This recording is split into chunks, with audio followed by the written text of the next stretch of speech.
who think that it is okay to give $110 million to a private corporation. Right.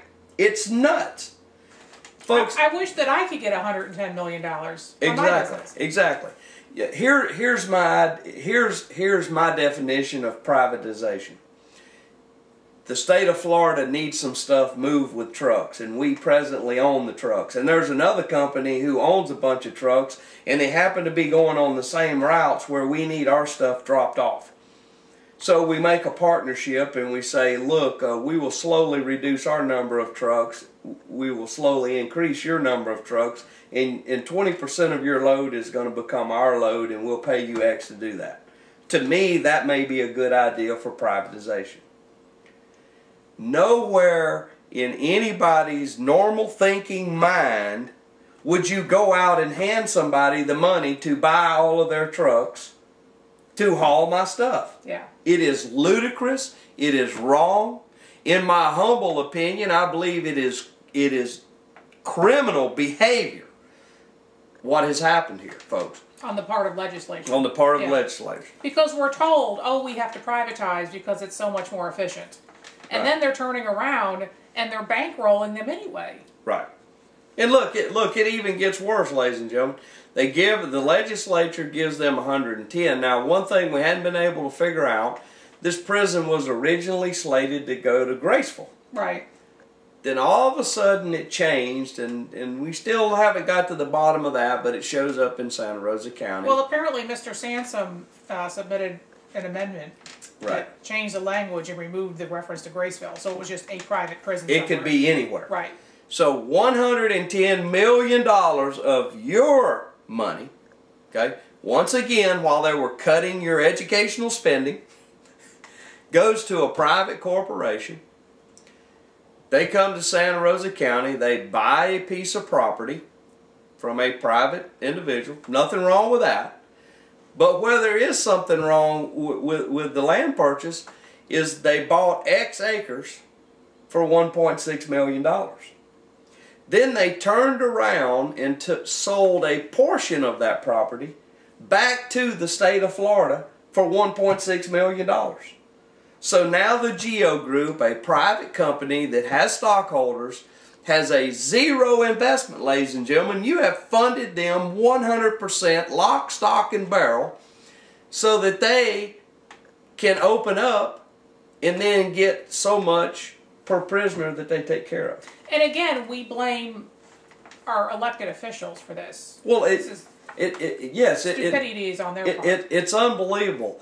I don't know how... I would almost call it malfeasance. I don't know how anybody, any normal thinking person, can think that this is legal, much less moral or ethical. And look, folks, let me look into the camera when I say this. Ray Sampson was not the only one who participated in this. There's no way something this big occurred by one person sneaking a bill in late one night. There's a lot of people involved in this. And we do know that Geo Group has contributed to many members of the Florida. Oh, absolutely. Look, folks. There's a gigantic list, of contributions made by the Geo Group. Okay, now you're probably sitting there thinking, well, it can't get any worse than that, can it, Jerry? Well, yes, it gets even worse than that, folks. We've now found that Donna Arduin, a former manager of the Geo Group, was the budget consultant for Marco Rubio, and she is now sitting right underneath the Senate President, Steve Atwater, working on this budget, who is going to help the private prisons get what they want. That's person number one. You know, she was a former trustee of Centricor Property Trust, CPT, a real estate investment trust that held the deed to a number of prisons rented to Geo. CPT was merged into the Geo Group in September of 2006.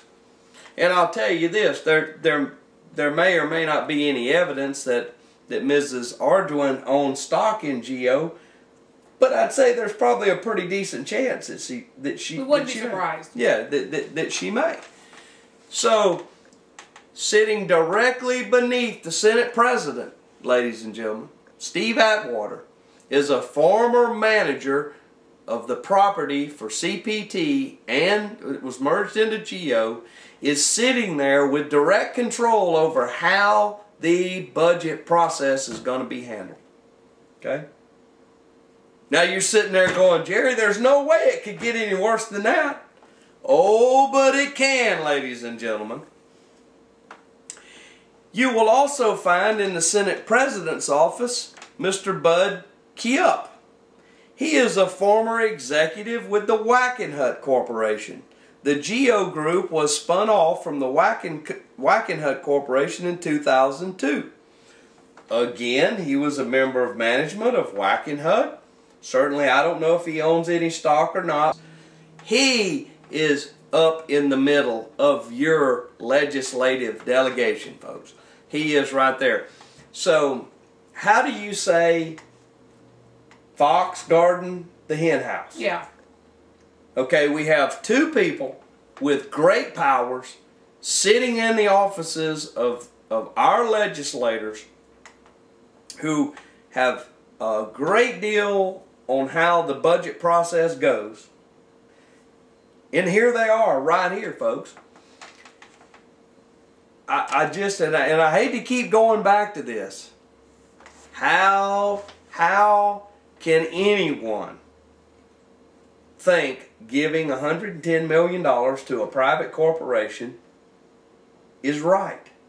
I don't believe it's legally right. I don't believe. I know it's morally wrong, and I know it's ethically wrong. Well, it certainly doesn't accomplish any kind of privatization when it's public dollars that are being funneled out there. That's the other part of it that aggravates me. Okay, there's a lot of numbers being thrown around, but let's just say, well, they say that the state prison, well, it costs $68 a day for the state to house a prisoner. But the private prison can house them for $41. That's a shell game. $41 a day.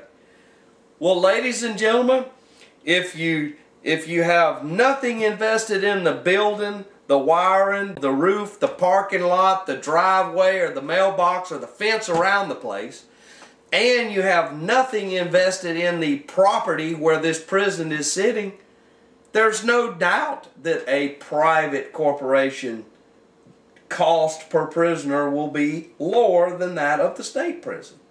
You know, it's apples to oranges. It's not a fair comparison. I tell you,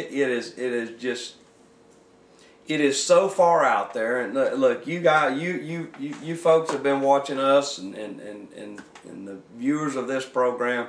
You know, we typically try to stay in Santa Rosa County or Escambia County. You know, try to keep it local here. But this is just so far out there, and I have to wonder. I've got a group of people in Tallahassee that all thought this was a good idea. Okay, right? How many other $100 million jobs? Right. $100 million that has gone to private corporations. When in the meantime, my education is struggling. Mm-hmm. My infrastructure is struggling. My bridges are struggling. Right. You know, and we don't have enough money to go around, so we cut educational spending, and we actually seem like the legislature always reaches out there and cut things that we actually kind of need. Public services is what they cut. You know, they focus so much. They've diverted focus to this black hole that they call economic development, because it's a giveaway program. Right. It's a bailout program. It's a handout program. It's basically a private industry welfare program. Yeah. And they don't have to tell you really how they came about these decisions in the legislature. They don't have the sunshine law requirements that we have locally. Right.